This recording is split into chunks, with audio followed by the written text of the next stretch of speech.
Good afternoon, LEC community. I'm Ivan Ramirez, Director of Community Engagement for the Latinx Education Collaborative.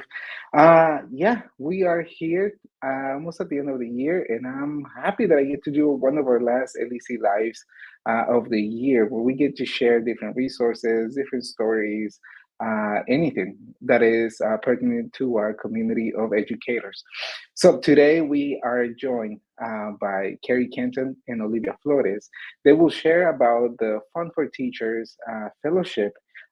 Fund for Teachers, it's an organization that has been around for about 23 years, and they have given $35 million to about 10,000 teachers, pre-K to 12.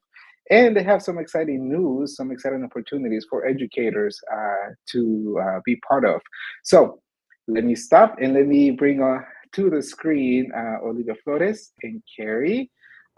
So how are you both? Great. Excited to be here. Yeah, this is wonderful. Thank you for letting us come on and at this busy time of the year, but to share this opportunity. We hope people will listen and apply. Mm-hmm. So let me go behind stage, and I will still be here with you all, but I'll be managing the slideshow. And take it away, Olivia and Carrie.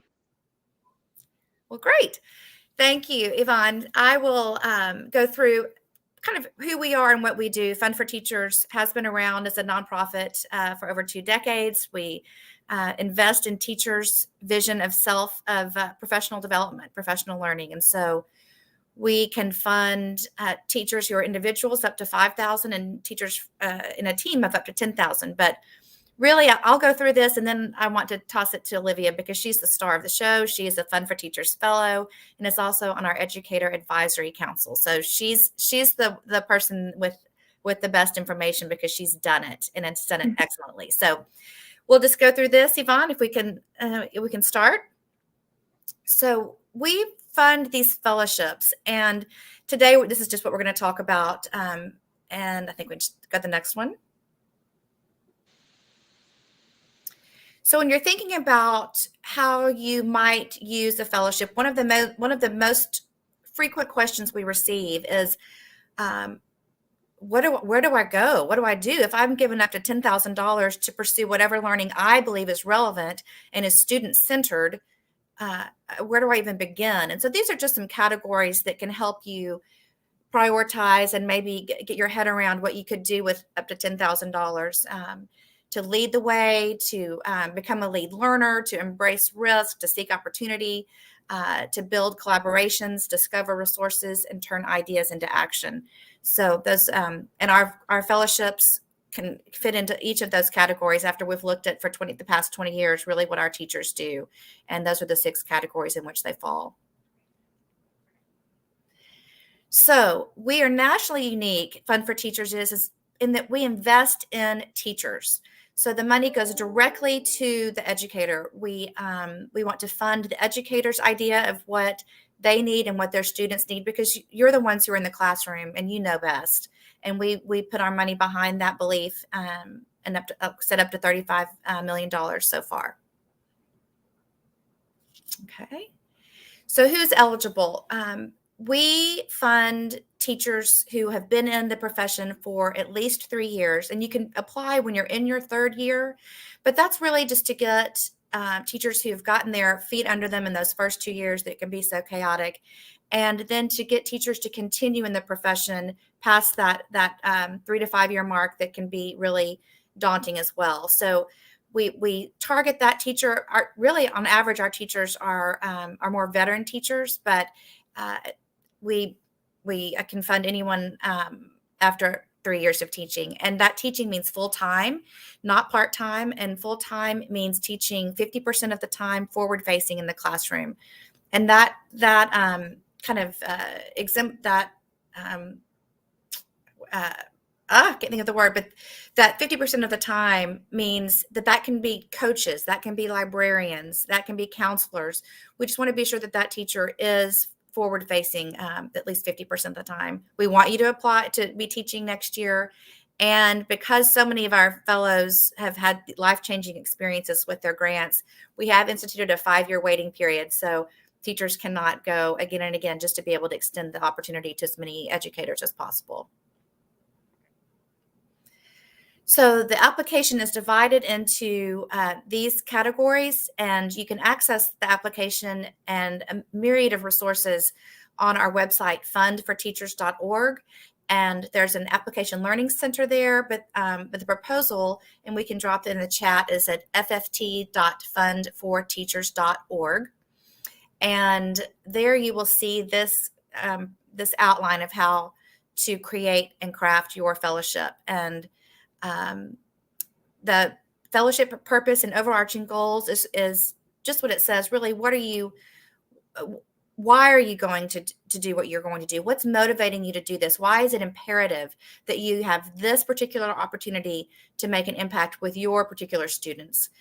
And then the fellowship plan is how you're going to do it, where you're going to go, what you're going to do. We really see our grants as equally as vital to the teacher and to the student. So that entire ecosystem of the classroom and of the school and the school community is impacted. So think about how you will grow, how you will learn. And then that will dovetail with how your students and your stakeholders, your communities will learn. And then the budget narrative really just needs to reflect that you've researched what you're going to do and how you're going to do it. Okay, next. So another thing that's nationally unique about Fund for Teachers, and maybe my favorite part of it, is that it's an open book test as far as the grant goes. We post and give you the rubric by which your proposal will be scored. And so that also will help you when you reflect on your idea to translate that into a proposal. You can see what we're looking for in each section, and then you can be sure that you're meeting those criteria. I would highly suggest that you give this criteria and your proposal to someone in the profession, and then someone who's not in education. So you can see how it translates, because the people in our selection committees who comprise our selection committees are in education, but they're also civic leaders, corporate leaders, volunteers. And so you want to be sure that what you're saying translates to everyone who will be looking at your application. So I referenced our online learning center earlier. That's the first place to go after you listen to this, and it gives you more information, lots of tips. We have podcasts to help you. We have examples. We have a database that you can go on and just put in a keyword, and it can be where you think you want to learn, what you think you want to learn. Very helpful in getting started. And then start your application online at FFT. Is scrolling across the screen. Fundforteachers.org. The cover sheet is the first thing I would encourage you to complete. If that's all you do today or the next few days, that gets you in the system. And so when we start sending out any types of updates or any type of information that could help, you will be on the receiving end of that information. As I referenced also, download the scoring criteria, paste it on your wall while you're writing, so you'll be sure that you're writing to the scoring criteria, and then ask others for help. And our deadline is January the 18th. So you've got plenty of time to really be thoughtful about what you want to learn and why, and to put it in an application form, first in a word processor, because that can help you with the word count, and just be sure that there's no glitches, and then to just copy and paste that into the application by 5 p.m. Central Time on January the 18th. Just some tips we've already gone over. Do ask for help going over the details. When the selection committee is reading your proposal, a very well thought out application shines. And so instead of just saying, I'm going to go to the Galapagos Islands to follow in Darwin's footsteps, be very purposeful and intentional about what you're doing, why you're going there, with whom you will be meeting. And we've found that people are very willing to talk to you and to help you on the other end of like where you're going when you tell them what you're doing. And that also just adds depth to your proposal. Watch your tone. Again, there are going to be many people who are reading this application from various walks of life. Just be sure that how you're transmitting your idea is optimistic, forward thinking, and can relate and is relatable to different audiences. Take your time and proofread, just as you ask your students to do.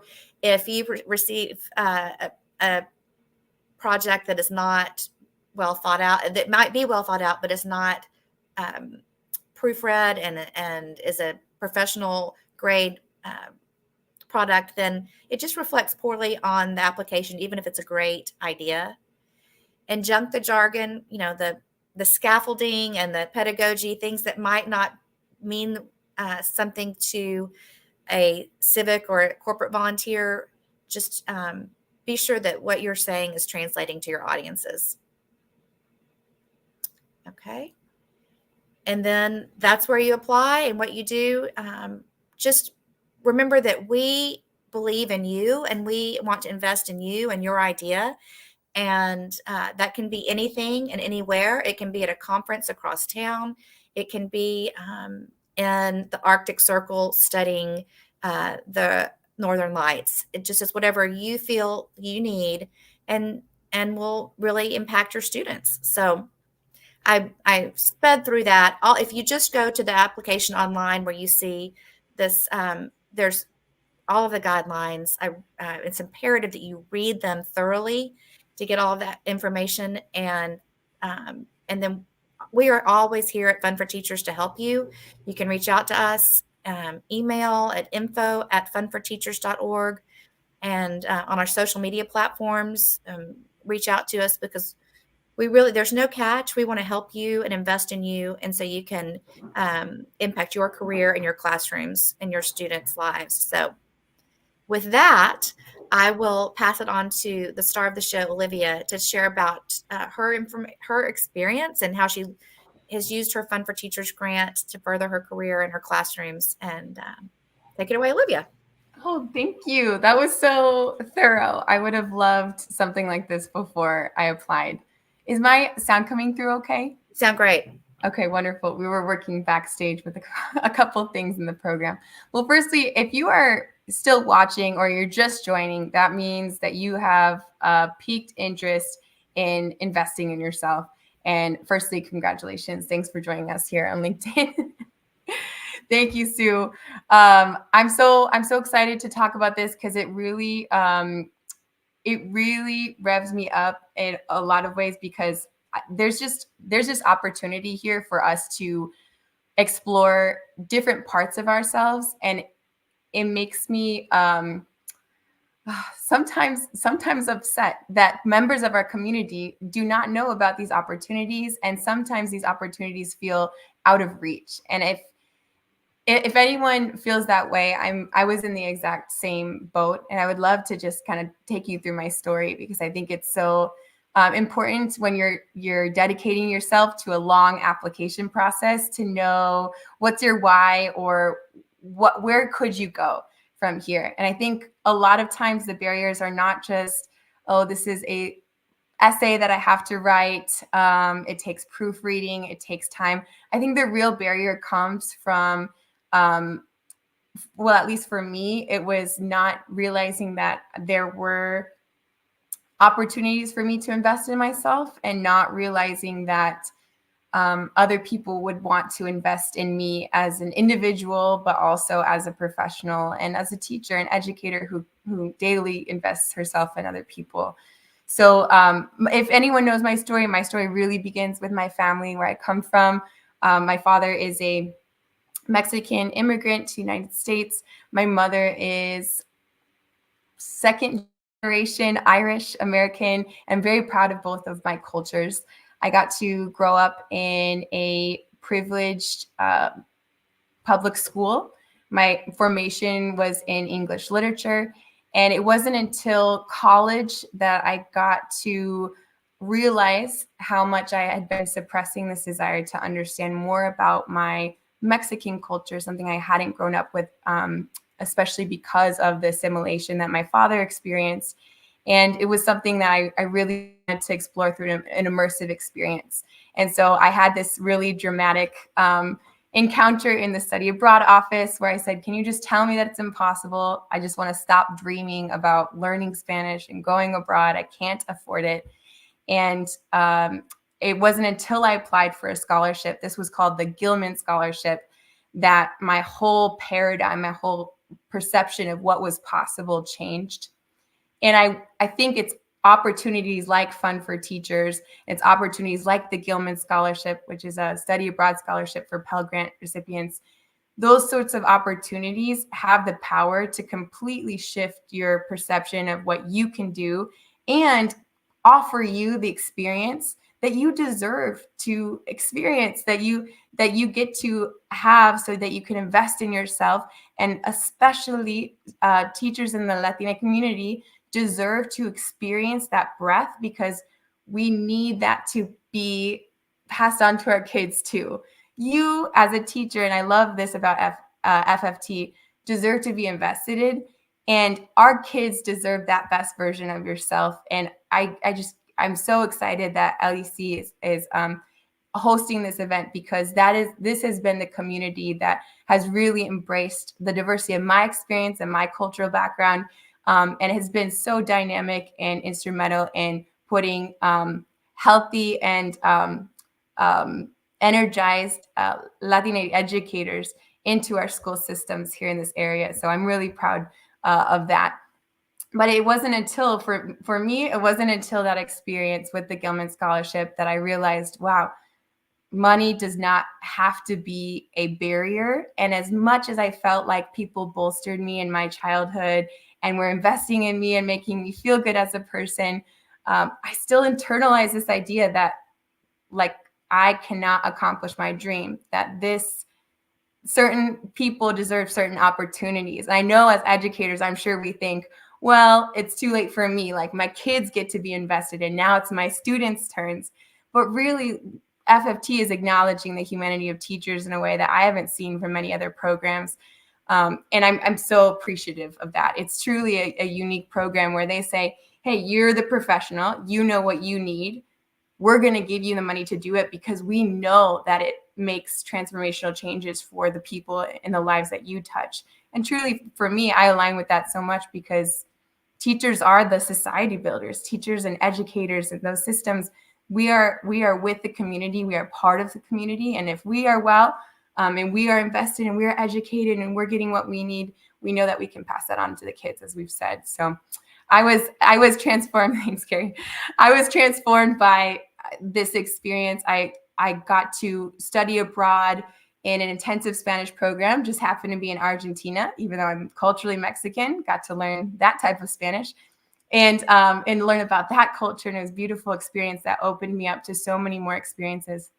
And I love my brother, but my brother let slip one day. He said, "What are you doing? Do you think that you're like a rich person or something? You think that you can just like go abroad and like have these experiences and learn Spanish at like 19 years old?" And he said that to me kind of in a dismissive way. And I sat there and I thought about it. And I said, you know what? That's exactly how I want to live my life. I want to live my life like a rich person and realize that the limitations that I'm feeling and the limitations that are very real don't have to stop me. And as much as I know that members of our community and members of our community at large experience barriers in different ways based on their privilege, I'm really encouraged by the effort that FFT wants to make and is making to try to offer this opportunity to all teachers and educators, especially those in the BIPOC community. These are the teachers that need to be receiving these opportunities, because those are the teachers who also deserve to be well and to have these opportunities, and who have the diversity and representation that will transform our classrooms and will make so many more students feel seen. And we know when students feel represented and seen, are exposed to other cultures, they perform better, and they are better citizens in our society. So I'm very excited that my trajectory changed because of scholarship opportunities like this.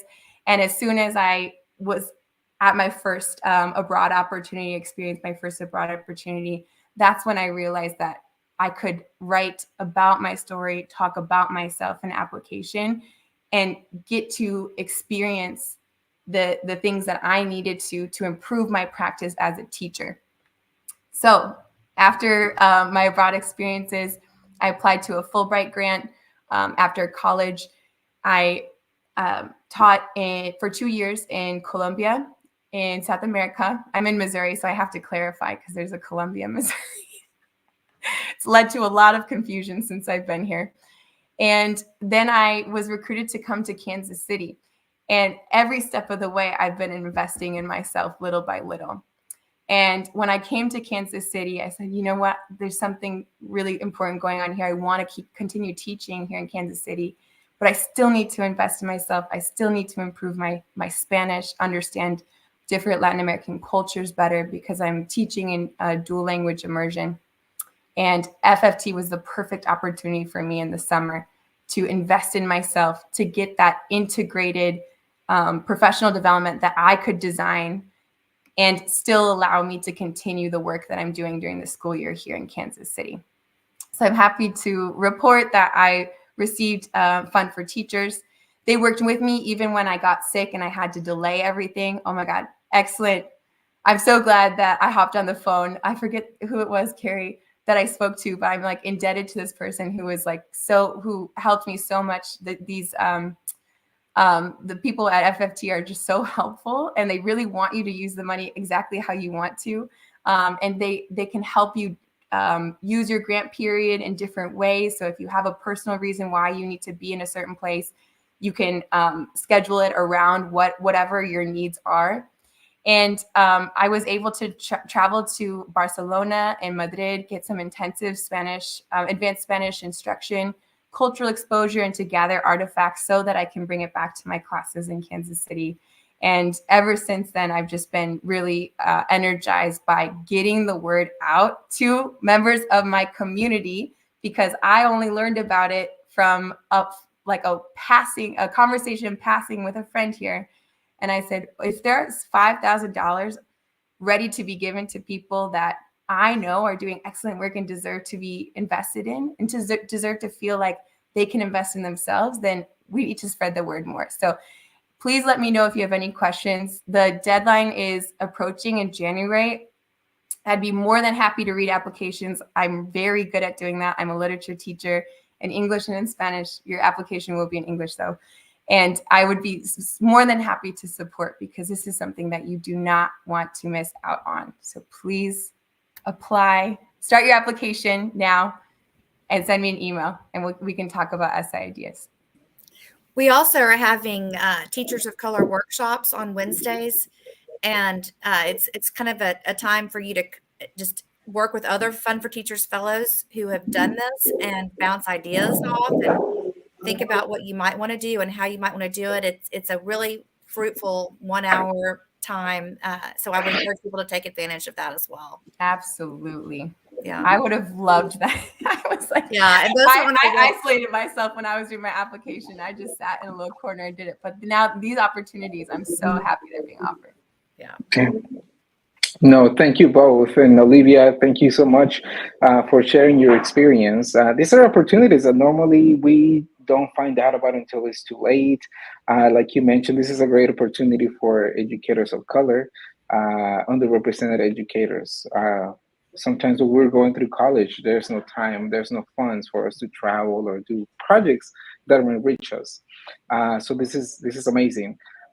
We will continue to share this recording, links that you all have shared with us. We will continue to share with our community. Besides that, I think we are through with our live stream, unless there's any last thoughts that you all have. I would just again say you can't receive a grant if you don't apply, and we're here to help you. We want you to succeed and have a team of experienced fellows and program officers, like Olivia said. So give it a shot. You could end up in Barcelona like Olivia did. I'd say échale ganas. I'm here to support. I'm cheering you on. Thank you. Thank you both for being with us. Have a happy holidays. Happy break. You too. Bye. See you soon. Bye-bye. It was like, we're sitting there like in the arena in Las Vegas. When I started this LEC community,